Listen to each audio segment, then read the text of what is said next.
అందరికి నమస్కారం. ఎలా ఉన్నారు? బాగున్నారా? నేనైతే చాలా బాగున్నాను. చూడండి, ఒక్క దానికి మించిన ఇంకొక సిట్యుయేషన్ అయితే జరిగింది. ఈ ఘోరాలైతే నేరాలు, ఘోరాలు చూస్తూనే ఉన్నాం కదా! ఇప్పుడు మొన్నైతే జరిగింది గదా! ఒక హత్య. భార్య భర్తను చంపేయడం, భర్త భార్యను చంపేయడం. దానికి మించిన సిట్యుయేషన్ అనేది ఇక్కడ జరిగింది. పిన్ని, సొంత పిన్ని ఏం చేసిందంటే చిన్న బాబు, 6 ఏళ్ల బాబుకి ఏం తెలుసు ఆ పిల్లాడికి? ఆ పిల్లాడికైతే యాసిడ్ అయితే తాగించింది. ఇంతవరకు ఇలాంటి విషయం అనేసినేది ఎక్కడ జరగలేదు. జరగలేదు కూడా ఇంతవరకు. అది ఎలా అంటే జరిగింది. వాళ్ళ ఇప్పుడు ఒక ఇంట్లో వాళ్ళ అత్త, మామ వాళ్ళకిద్దరు పిల్లలనుకోండి. ఇద్దరు కొడుకులు. పెద్దవాడికైతే ఇద్దరు కొడుకులు. చిన్నవాడికైతే మాత్రము ఒక కూతురు, ఒక కొడుకు. ఈ పెద్దవాడికి ఉంది కదా! ఇద్దరు కొడుకులు గదా! ఈ అత్త, మామ ఏం చేశారంటే అవ్వాతాతగా ఉండేవాళ్ళు. పెద్దాయన కొడుకునైతే బాగా చూసుకున్నారనమాట. బాగా అల్లారు ముద్దుగా బాగా చూసుకుంటున్నారు. అది చిన్నామె ఉంది కదా! చిన్నాయన భార్య ఉంది కదా! వాళ్ళ పిన్ని, బాబుకి పిన్ని ఉంది కదా!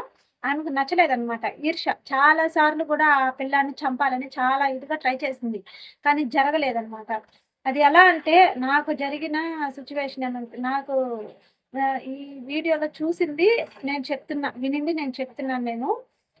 కానీ చెప్పకూడదనేసి అనుకున్నాను. కానీ చూడండి ఎలా ఉందో మరి ఇంత అన్యాయంగా ఉంది.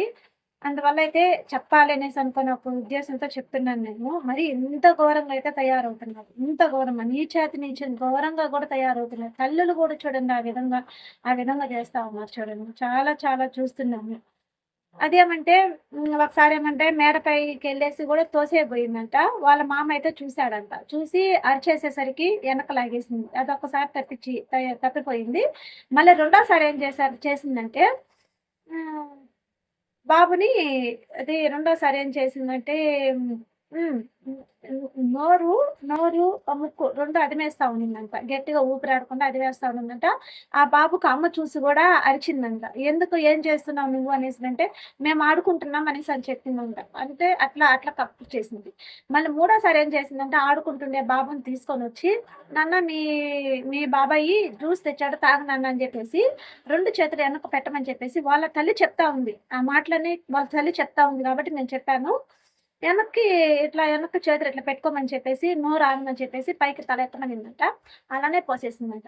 పాపం బిడ్డకేం తెలుస్తుంది? యాసిడ్ అని తెలీదు గదా బిడ్డకి. అంతే. అది తాగేసాడు బిడ్డ. తాగిన వెంటనే ఏం చేశాడంటే మంటొచ్చేసిందంట. ఇంక మంటే గదా! యాసిడ్ అంటే ఎంత ప్రమాదం అది. అట్లా చేసింది. చూడు నీచాతి నీచం. ఆడదానికే అసలు మచ్చ తెచ్చే విధంగా చేసింది ఆడది. అసలు తలుచుకుంటుంటే సిగ్గుగా ఉంది. ఆ విధంగా చేసింది. అలాంటి వాళ్ళకి తగిన శిక్ష అనేది వెయ్యాలి. చూడండి మరి ఎంత ఘోరంగా జరుగుతా ఉందో. ఓకేనండి.